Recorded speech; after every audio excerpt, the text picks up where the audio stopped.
आज के सत्र में आप सभी का स्वागत है। हम चर्चा कर रहे थे मुस्लिम सांप्रदायिकता के विषय में और इसमें किस प्रकार से आगे का क्रम चला और विभिन्न योजनाएं जो आई थीं 1937 के पश्चात क्रिप्स मिशन से लेकर के कैबिनेट मिशन, बेबल योजना, राजगोपालचारी प्रस्ताव आदि। इस समय क्या स्थिति थी, अंग्रेज़ों की क्या नीति थी और इसके पश्चात मुस्लिम सांप्रदायिकता के विकास में अंग्रेज़ों का क्या उत्तरदायित्व था या क्या योगदान था, इसके ऊपर हम चर्चा करेंगे। तो शुरुआत करते हैं। मुस्लिम सांप्रदायिकता का चरमोत्कर्ष और पाकिस्तान का निर्माण पहले देख लेते हैं। इसमें लीग द्वारा मुक्ति दिवस मनाना 1937 के प्रांतीय अथवा विधानमंडल के चुनाव में मुस्लिम लीग की असफलता स्पष्ट थी, आपको भी स्पष्ट है, असफल हुई थी वो। उत्तर प्रदेश में संयुक्त सरकार का निर्माण नहीं होने के कारण मोहम्मद अली जिन्ना एवं लीग के नेता कांग्रेस के कट्टर विरोधी हो गए। इन परिस्थितियों में 1939 में कांग्रेस की सरकारों ने प्रांतों से इस्तीफा देना शुरू किया था अंग्रेजों के विरोध के कारण। इसको मुक्ति दिवस के रूप में मुस्लिम लीग के द्वारा मनाया गया तथा प्रस्ताव पारित किया गया कि कांग्रेस के शासन के अत्याचार, उत्पीड़न और अन्याय से छुटकारा प्राप्त करने पर सुख और चैन की अनुभूति प्राप्त हुई है। इस तरह से स्पष्ट रूप से कांग्रेस का विरोध इन्होंने किया और कारण भी स्पष्ट है कि वे चुनाव में असफल रहे थे, कांग्रेस सफल रही थी। ये कांग्रेस से प्रतिद्वंद्विता कर रही थी मुस्लिम लीग, और जब असफल हुई तो पाकिस्तान की ओर उनका रुझान और अधिक बढ़ गया। और जैसे कि हमने चर्चा की थी, उसका कारण ये था कि स्वयं मोहम्मद अली जिन्ना और साथ में मुस्लिम लीग की स्थिति संयुक्त भारत बनने पर बहुत अच्छी नहीं होने वाली थी। इसका उनको स्पष्ट आभास मोहम्मद अली जिन्ना को और लीग को हो चुका था। इस कारण से उन्होंने पृथक पाकिस्तान की मांग की ओर ज़्यादा ध्यान केंद्रित कर दिया। क्रिप्स योजना भारत आई। द्वितीय विश्व युद्ध में भारतीयों से बिना सलाह किए हुए ब्रिटेन के द्वारा भारत को द्वितीय विश्व युद्ध में झोंक दिया गया। कांग्रेस के द्वारा इसका विरोध किया गया। इसी समय क्रिप्स मिशन भारत भेजा गया ताकि गतिरोध को समाप्त किया जा सके। क्रिप्स योजना में कहा गया कि युद्ध समाप्ति के पश्चात एक संविधान सभा की रचना की जाएगी। इसके द्वारा भारत को एक संघीय व्यवस्था प्रदान की जाएगी जिसमें प्रांतों को पृथक होने का अधिकार रहेगा। इस तरह से क्रिप्स योजना ने प्रकारांतर से पाकिस्तान को स्वीकार कर लिया। तीसरी बात थी राजगोपालाचारी प्रस्ताव। चक्रवर्ती राजगोपालाचारी के द्वारा 1944 में प्रस्ताव रखा गया। इसमें पाकिस्तान की मांग को स्वीकार करने के अलावा अन्य कोई मार्ग नहीं है, ये बताया गया। गांधी जी भी इससे सहमत थे, यद्यपि कांग्रेस ने इसे बाद में अस्वीकार कर दिया। जिन्ना के द्वारा भी इसको अस्वीकृत किया गया तथा प्रस्तावित पाकिस्तान को हीनांग अथवा लंगड़े पाकिस्तान का दर्जा दिया गया। चौथी योजना थी, चौथा बिंदु, बेबल योजना एवं मुस्लिम लीग। भारत में उत्पन्न गतिरोध को समाप्त करने के लिए ब्रिटिश सरकार उद्यत थी। उनके द्वारा वायसराय वेबल ने एक योजना बनाई तथा शिमला में सम्मेलन का आयोजन किया। भारत में एक संघीय शासन व्यवस्था की स्थापना की व्यवस्था की गई। प्रांतों को अधिक अधिकार प्रदान किए गए। अंतरिम सरकार हेतु कांग्रेस और मुस्लिम लीग के प्रतिनिधियों को प्रतिनिधि जो होंगे वो बराबर होंगे, ये स्वीकार किया गया। किंतु मुस्लिम लीग के द्वारा सांप्रदायिक रुख अख्तियार किया गया। यह कहा गया कि जितने भी मुस्लिम सदस्य नियुक्त होंगे उनकी नियुक्ति केवल मुस्लिम लीग के द्वारा ही की जाएगी। कांग्रेस इसके लिए जिम्मेदार नहीं होगा या कांग्रेस के द्वारा किसी मुस्लिम की नियुक्ति नहीं की जाएगी। कांग्रेस ने इस बात को अस्वीकार कर दिया क्योंकि कांग्रेस की सोच ये थी कि अपने जो हिस्से थे आधे आधे की बात तो हो चुकी थी। अब इसमें वो चाहे मुस्लिम को रखें या न रखें, स्वाभाविक रूप से कांग्रेस की ओर से मुस्लिम प्रतिनिधि भेजे जाते। किंतु जिन्ना को ये स्वीकार नहीं था क्योंकि वो समस्त मुस्लिमों का प्रतिनिधित्व करने वाली संस्था लीग को मानते थे और ये साबित भी करना चाहते थे। और वास्तव में ऐसा था नहीं, क्योंकि बड़ी संख्या में मुसलमानों का समर्थन अभी भी कांग्रेस के पास था। इस अड़ियल रुख के कारण जिन्ना के बैबल योजना अस्वीकृत हो गई। कांग्रेस को केवल हिंदुओं का प्रतिनिधित्व संस्था सिद्ध करने का प्रयास उसके द्वारा किया गया, जिसको कांग्रेस ने अस्वीकार कर दिया। इस तरह बैबल योजना सफल नहीं हुई। कैबिनेट मिशन और लीग की क्या स्थिति थी? 1946 में cabinet mission sir Pethick Lawrence की अध्यक्षता में भारत भेजा गया। मुस्लिम लीग का मत था कि अंग्रेजों को भारत छोड़ने के बाद भारत के शासन पर हिंदुओं का आधिपत्य स्थापित हो जाएगा, इसलिए मुस्लिम लीग के सदस्य स्पष्ट आश्वासन चाहते थे कि ऐसा न हो। अंग्रेजों ने भी उनके मत को स्वीकार किया, जो स्वाभाविक था, लगातार वो मत उनका स्वीकार कर लिया करते थे, तथा धार्मिक आधार पर प्रांतों के समूहीकरण का प्रस्ताव किया गया। किंतु कांग्रेस ने धर्म के आधार पर राज्यों के समूहीकरण को अस्वीकार कर दिया, स्वीकार करने से मना कर दिया।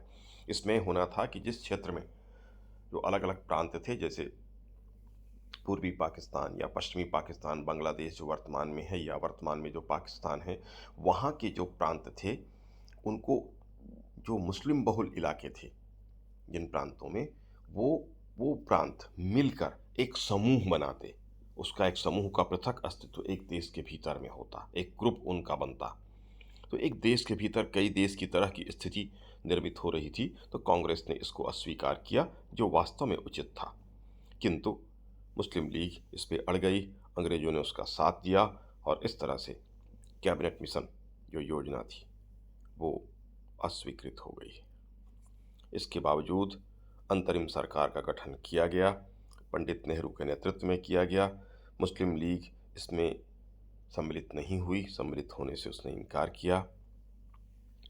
इस तरह से कैबिनेट मिशन योजना भी असफल हुई, पूरी तरह सफलता इसको नहीं मिली। इसके पश्चात मुस्लिम लीग ने सीधी कार्यवाही करने का निश्चय किया। 16 अगस्त 1946 का दिन मुस्लिम लीग के द्वारा सीधी कार्यवाही दिवस के रूप में तय किया गया। यह खुले तौर पर मुस्लिम सांप्रदायिकता का प्रदर्शन था। स्पष्ट रूप से देश के नियमों के खिलाफ या संवैधानिक देश में इस तरह की बातें कभी भी संभव नहीं हो पाती, लेकिन अंग्रेजों और लीग के सहयोग से सफल हुई। सीधी कार्यवाही दिवस, डायरेक्ट एक्शन डे तय किया गया कि हम पाकिस्तान लेकर रहेंगे, और कैसे लेकर रहेंगे? समस्त हिंदुओं को समाप्त करके हमें प्राप्त करेंगे। सीधी कार्यवाही दिवस, हम कत्लेआम करेंगे। और 16 अगस्त को एक किया भी गया। किसी भी एक राजनीतिक दल या किसी राजनीतिक नेता के द्वारा ऐसा किया जाना स्पष्ट रूप से देशद्रोह था, लेकिन अंग्रेजों ने इसके लिए कोई व्यवस्था नहीं की। 16 अगस्त 1946 को मुसलमानों के द्वारा कत्लेआम प्रारंभ किया गया, निर्दोष हिंदुओं को मारना शुरू किया गया। हिंदुओं ने भी इसका प्रतिरोध किया। बंगाल और पंजाब की सड़कों पर, जिन क्षेत्रों पर मुसलमानों की संख्या अधिक थी, लाशों की ढेर लग गए। इस तरह डायरेक्ट एक्शन डे अपनाया गया। इन परिस्थितियों में मजबूर होकर सभी कांग्रेस के नेता भी अंततः सहमत हुए। माउंटबेटन योजना और पाकिस्तान का निर्माण। 3 जून 1947 को माउंटबेटन एवं lady Mountbatten, Edwina Mountbatten, Bharat आए। उनके द्वारा पंडित नेहरू और सरदार पटेल से चर्चा की गई। माउंटबेटन योजना 4 जुलाई 1947 के भारतीय स्वतंत्रता अधिनियम के रूप में स्वीकार कर लिया गया। इस तरह भारत और पाकिस्तान का विभाजन हुआ। 14 अगस्त 1947 को पाकिस्तान का निर्माण हुआ। अब हम देख लेंगे कि भारत में मुस्लिम सांप्रदायिकता के विकास में अंग्रेजों का क्या योगदान था। कहा जाए तो पूरी तरह से अंग्रेजों का ही उत्तरदायित्व था। इस पर हम विचार करते हैं। आधुनिक भारत के राजनीतिक जीवन में सांप्रदायिकता का विष बेल बोने का मुख्य दायित्व अंग्रेजों का ही है। जहां एक ओर भारतीय राष्ट्रीयता के विकास में भी उनका योगदान था, कांग्रेस की स्थापना में भी उनका योगदान था। यद्यपि कांग्रेस की स्थापना के पीछे उनका स्पष्ट स्वार्थ था कि वे सुरक्षा नली के रूप में, जिसकी हम चर्चा पिछले अध्यायों में कर चुके हैं, सुरक्षा नली के रूप में, ताकि देश का जो असंतोष है वो कांग्रेस के माध्यम से व्यक्त हो जाए और भारतीयों को ऐसा लगे कि उनकी बातें सुनी जाती हैं, उनके पास एक मंच है और कोई विद्रोह 1857 की तरह या उससे भयानक न हो पाए, इसलिए अंग्रेज़ों ने कांग्रेस का निर्माण किया था। लेकिन जब उन्होंने देखा कि कांग्रेस उनके इशारों पर नहीं चल रही बल्कि वो तो राष्ट्रीय आंदोलन प्रारंभ कर रही है, तब उसका विरोध करना शुरू किया। फूट डालो और राज करो की नीति का अनुसरण किया। हिंदू और मुसलमानों में विभाजन उन्होंने डाला। मेहटा और पटवर्धन के अनुसार अपने समस्त विख्यात कौशल के साथ जिसने कि अभी हाल तक उनकी कूटनीति को संसार में सर्वाधिक शक्तिशाली बनाए रखा था, अंग्रेज शासकों ने अपने आप को हिंदू और मुसलमानों के मध्य खड़ा करके ऐसे सांप्रदायिक त्रिभुज की रचना का निश्चय किया जिसके आधार वे स्वयं रहे। अंग्रेज विचारकों ने ब्रिटिश शासकों के द्वारा अपनाई गई नीतियों के संदर्भ में अंग्रेजों के बचाव का प्रयास किया है। कोपलैंड लिखता है कि न तो ब्रिटेन ने यह आग लगाई और न वह उसे पूंजीभूत रखने का ही दानवीय कृत्य किया, जबकि ये प्रमाणित है और हम अभी प्रमाणित कर देते हैं किस प्रकार से उन्होंने नीतियां अपनाई जो पूरी तरह से सांप्रदायिक थीं या सांप्रदायिकता के विकास में उनका ही मुख्य योगदान था।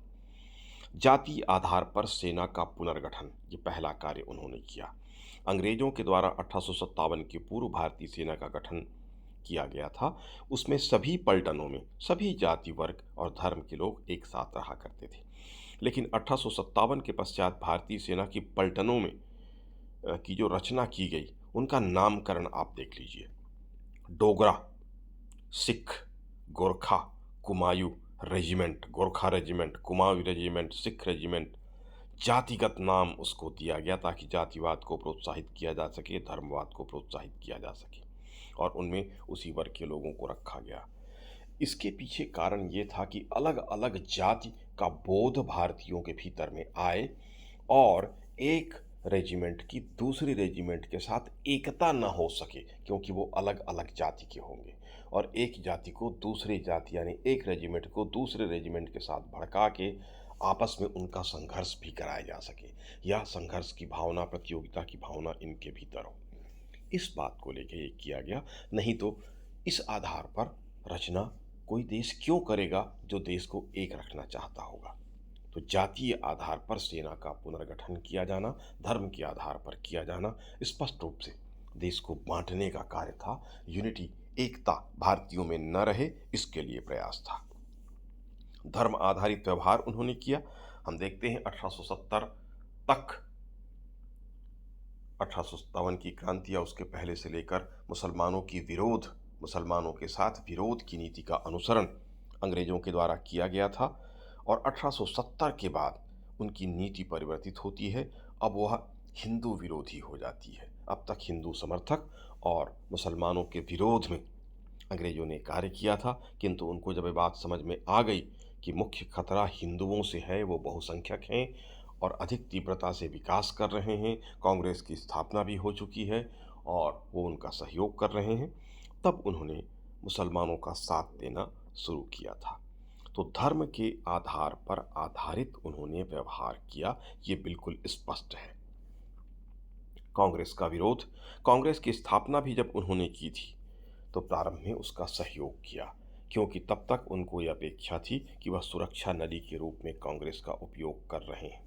जब तक कांग्रेस पूरी तरह से उनके नियंत्रण में था, वो चाहते भी ऐसा था कि उनके पूरे नियंत्रण में रहे, किंतु जब उन्होंने मांगें अधिक करनी शुरू की अंग्रेजों के अनुसार, तब कांग्रेस का विरोध उन्होंने शुरू कर दिया। बहुत जल्दी उनको समझ में आ गया कि उन्होंने गलती कर दी है, तो कांग्रेस के विरोध की नीति उन्होंने अपनाई, उनकी बातों को नहीं सुना। डफरिन ने कहा था कि भारतीय जनता के प्रतिनिधित्व का कांग्रेस का दावा बेबुनियाद लगता है। कांग्रेस तो एक नगण्य अल्पमत के लोगों का प्रतिनिधित्व करती है, हिंदू संस्था है। इस तरह से उसे बदनाम करने का कोई भी अवसर अंग्रेजों ने नहीं छोड़ा और उसके दमन का प्रयास किया। आप सभी जानते हैं महात्मा गांधी जैसे उदार व्यक्ति जो अहिंसा की नीति के समर्थक थे, उनके साथ भी किस तरह का व्यवहार हुआ था, किस तरह से आंदोलन को कुचलने का प्रयास हुआ। असहयोग आंदोलन हो, चाहे सविनय अवज्ञा आंदोलन हो, या भारत छोड़ो आंदोलन हो, या उसके पहले सत्याग्रह आंदोलन हो, सभी में अंग्रेजों ने किस तरह से उनका विरोध किया था, इससे आप सभी परिचित हैं। तो कांग्रेस का विरोध किया, सांप्रदायिकता को प्रोत्साहित किया। अंग्रेजों ने सांप्रदायिकता की भावना को प्रोत्साहित करने में किसी भी अवसर को नहीं छोड़ा। मेहता और पटवर्धन लिखते हैं, जहाँ भेदभाव थे वहाँ उन्हें तीव्र किया गया, जहाँ भेदभाव नहीं थे वहाँ भेदभाव उत्पन्न किए गए। एक वर्ग को दूसरे वर्ग के साथ, एक बिरादरी को दूसरी बिरादरी के साथ और एक जाति को दूसरी जाति के साथ लड़ाया गया।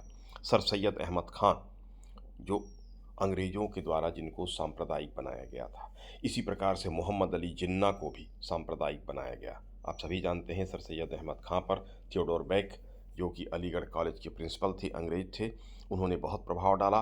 और सर सैयद अहमद खां जो राष्ट्रीय मुसलमान थे, उनको सांप्रदायिक मुसलमान उनके द्वारा बनाया गया। इसी प्रकार जिन्ना की भी स्थिति थी।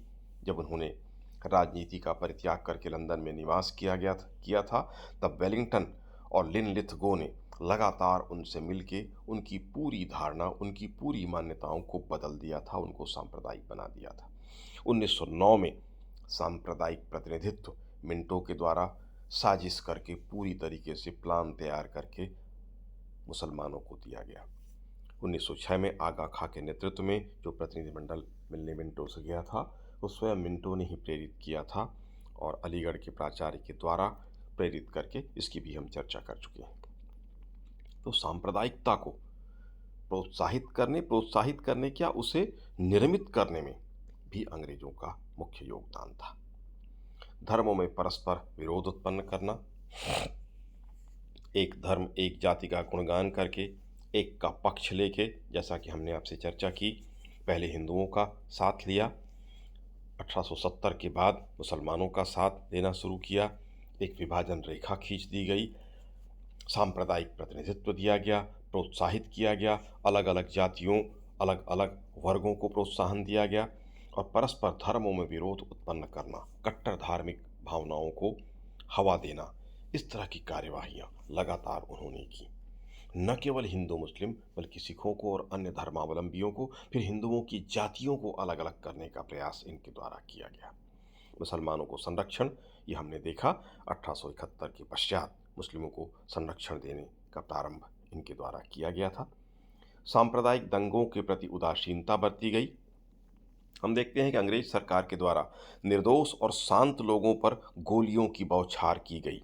जनरल डायर ने जो किया था, सैन्य कार्यवाही की थी, किंतु वही अंग्रेज जिस समय सांप्रदायिक दंगे हुआ करते थे, उस समय एक भी गोली उन्होंने नहीं चलाई। 1946-47 के जो दंगे हुए, डायरेक्ट एक्शन डे तिथि तय कर दी गई, पहले से सरकार को ये पता है कि वो क्या करने वाले हैं, हथियार इकट्ठे किए जा रहे हैं, सारी जानकारियां उनके पास थी, लेकिन वो चुपचाप बैठे रहे, कोई भी कार्यवाही उनके द्वारा नहीं की गई।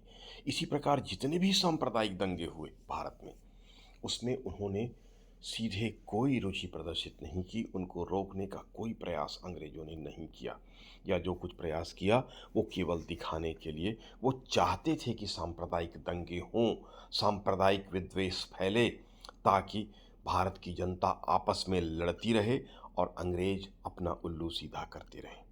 तो सांप्रदायिक दंगों के प्रति अंग्रेजों ने उदासीनता की नीति का अनुसरण किया, क्योंकि उसमें उनका स्वार्थ निहित था कि दंगे हों।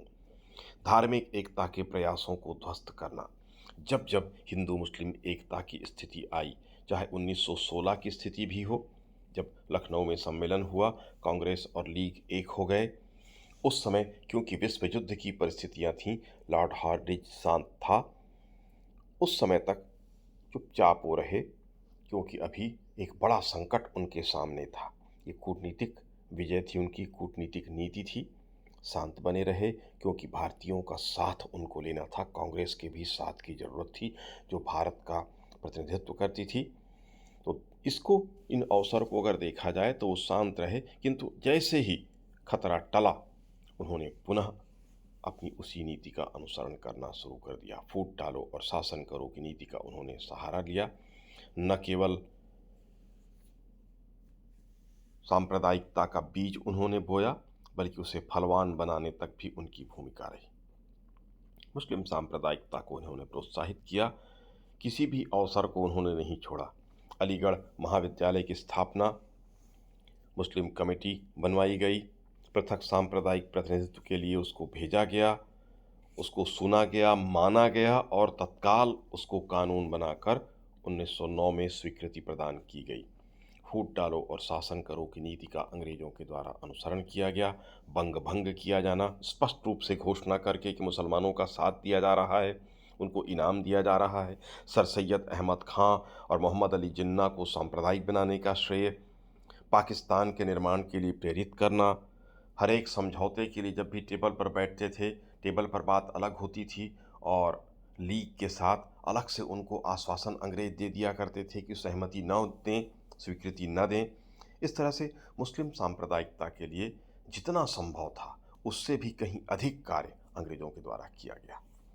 पृथक प्रतिनिधित्व की मांग को प्रोत्साहित करना, मुसलमानों के द्वारा स्वयं पृथक प्रतिनिधित्व की मांग नहीं की गई थी या नहीं की जा रही थी, किंतु लॉर्ड मिंटो जो भारत का वायसराय था, उसके द्वारा अलीगढ़ कॉलेज के प्राचार्य आर्कबोल्ट को गोपनीय पत्र लिखा गया तथा उन्हें कहा गया कि वो मुस्लिम प्रतिनिधिमंडल का निर्माण करें। वो क्या क्या मांग करेंगे ये भी उनको बताया गया और उन मांगों के साथ आगा खां के नेतृत्व में अक्टूबर 1906 को प्रतिनिधिमंडल लॉर्ड मिंटो से मिलने जाता है। जो मांग रखते हैं उसको बड़े वो ध्यान से सुनता है। सुनता क्या है, तैयार हुई स्वयं किया, पूरी कवायद उसकी थी, पूरी मांग उसने करवाई थी, प्रतिनिधिमंडल भी उसने ही बुलवाया था और उसने स्वीकृति भी प्रदान कर दी और इतने जल्दी वो 1909 में कानून भी बनकर आ जाता है। ये तत्परता आश्चर्यजनक थी। स्पष्ट है कि पृथक प्रतिनिधित्व की मांग पूरी तरह से अंग्रेजों की योजना थी जो मुसलमानों के माध्यम से कार्यान्वित कराई गई। पृथक पाकिस्तान का स्वप्न भी अंग्रेजों ने दिखाया। कवि इकबाल ने जैसे ही एक बात रखी, सबसे पहले सहमत होने वाले अंग्रेज थे। उनको एक बहुत बढ़िया मुद्दा मिल गया, तुरंत अंग्रेज इससे सहमत हुए। उन्होंने इस दिशा में प्रयास करना शुरू किया। पाकिस्तान के निर्माण को उन्होंने लगातार प्रोत्साहित किया।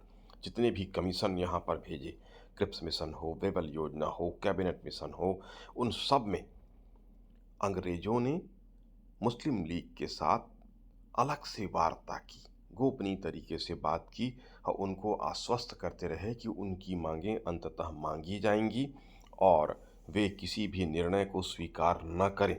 जिन्ना ने स्वयं स्वीकार किया था कि जब उन्हें थाली में रखकर पाकिस्तान दिया जा रहा था तो उसको क्यों स्वीकार नहीं करते।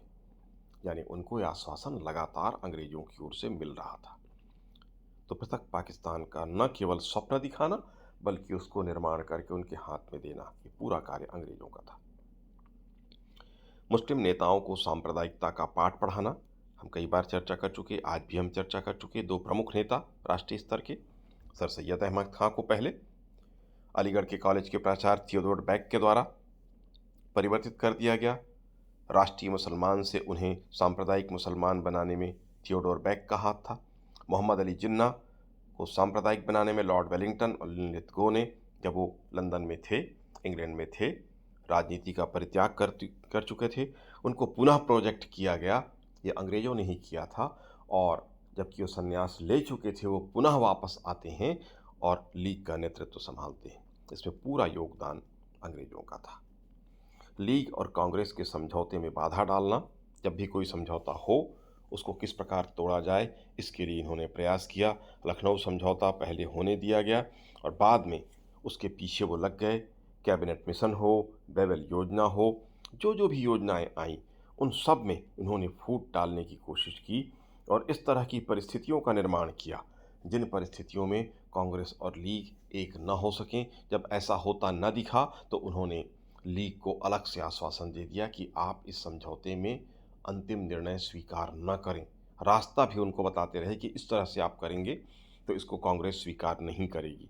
इस तरह से उन्होंने भेद डाला और लीग का साथ दिया, सांप्रदायिकता को प्रोत्साहित किया और अंततः पाकिस्तान का निर्माण किया। लीग ने जो भी मांगे रखी, जैसे 1906 में आगा खां के नेतृत्व में मिंटो के समक्ष मुसलमानों के पृथक प्रतिनिधित्व की मांग रखी गई, त्वरित स्वीकृति मिली। जब जब इस तरह से लीग की मांग आई, मुसलमानों की मांग आई जिसमें सांप्रदायिकता का तत्व रहा, तुरंत अंग्रेजों ने उसको स्वीकृत कर दिया गया। तुरंत उन बातों को सुना और माना। जैसे लीग ने जब 1906 की मांग की थी, उस समय स्वीकृति दिया गया। उसी प्रकार से जब लखनऊ का समझौता हुआ, उसमें भी जो सांप्रदायिक मांगें थीं, उनको उन्होंने तुरंत सुन लिया, बाकी मांगों को नहीं सुना। तो लीग की सांप्रदायिक मांगों की त्वरित स्वीकृति अंग्रेजों द्वारा दी जाती थी। इस बात को लीग और मुस्लिम नेता जानते थे। लीग को सांप्रदायिक मांगों की प्रेरणा भी उन्होंने दी। हमने स्वयं देखा कि मिंटो ने किस तरह से अलीगढ़ के प्रिंसिपल आर्कबोल्ट के माध्यम से मांग करवाई, प्रतिनिधिमंडल बुलवाया, उनकी मांगों को सुना, माना और तत्काल उस पर कार्यवाही करके उनकी मांगें पूर्ण कर दी। तो लीग को सांप्रदायिक जो मांगें थी उनकी प्रेरणा देने का काम भी, बल्कि पूरी प्लानिंग अंग्रेज किया करते थे लीग के नेताओं के साथ मिलकर। मुस्लिम सांप्रदायिकता हेतु अलीगढ़ महाविद्यालय की भूमिका तय करना। अलीगढ़ मुस्लिम पहले महाविद्यालय था और आगे चलकर वही विश्वविद्यालय होता है। उसकी भूमिका तय कर दी थी। थियोडोर बैक, आर्कबोल्ट जैसे प्राचार्यों को वहाँ पर भेजा गया। उन्होंने बड़ी महत्वपूर्ण भूमिका निभाई। महाविद्यालय के वातावरण को सांप्रदायिक बनाने एवं मुख्य रूप से सर सैयद अहमद खां को पूर्ण सांप्रदायिक बनाने में इस महाविद्यालय की भूमिका महत्वपूर्ण थी। आगे चलकर भी विश्वविद्यालय के रूप में, मुस्लिम सांप्रदायिकता के केंद्र के रूप में इस महाविद्यालय एवं विश्वविद्यालय ने अपनी महत्वपूर्ण भूमिका का निर्वाह किया था। तो इस तरह से हम देखते हैं कि मुस्लिम सांप्रदायिकता के विकास में अंग्रेजों का उत्तरदायित्व सर्वाधिक महत्वपूर्ण था। इसीलिए बहुत सारे विचारक और इतिहासकार ये मानते हैं कि सांप्रदायिकता का उदय ही आधुनिक भारत में हुआ। हिंदू मुस्लिम सांप्रदायिकता का उदय जो हम देखते हैं वो आधुनिक भारत में ही हुआ, ऐसा मानते हैं। यद्यपि यह बात पूर्णतः सत्य नहीं है, क्योंकि इसका प्रारंभ मध्यकाल में हो चुका था।